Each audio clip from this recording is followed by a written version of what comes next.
some of my best memories being here in the Bay Area have been associated with impromptu visits from friends. One of these friends is a gentleman by the name of Gerald de Jong. Gerald and I first started communicating in 2005. Maybe I'd hijacked his project, I'm not really sure, but through the workings of Bruce Damer, I had started being the cheerleader to a project called Darwin at Home, which was either Gerald's vision or Bruce Damer's vision, but there was a lot of confusion, and I was in the Bruce Damer camp, and everything went slightly wrong.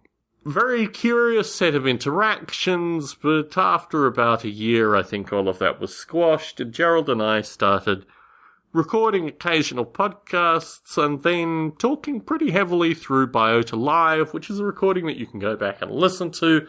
I think the dates on Biota Live are like, I don't know, maybe 2007, maybe 2008, I think, through to probably wrapping up around 2010.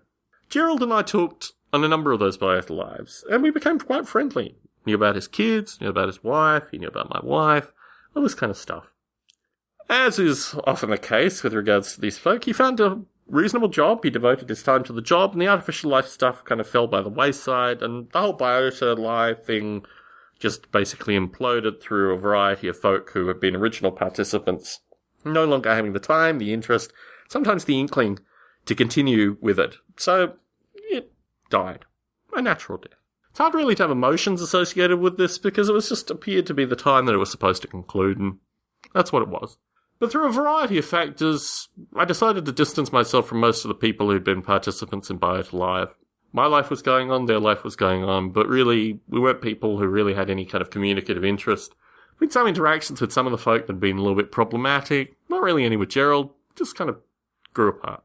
2015, last week in fact, Gerald de Jong found himself in the Bay Area, dropped me a message, said why don't we get together, have lunch, Netflix, where I work, and it was wonderful. Like a long-lost friend. Chatted for about 2 hours, went on a nice walk. That was that. We'd met each other. And in contrast to a few of the other curious meetings that I'd had with folks in the same community, made me really think back on this thing that we'd done for a few years. Not so bad.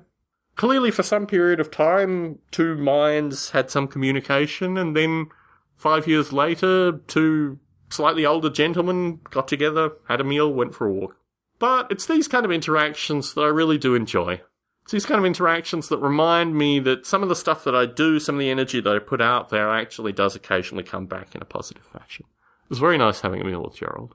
I might, over the next week or so, go and see where he's staying, have another nice conversation with him, meet his family, this kind of stuff. Tom Bublé in San Jose, signing out.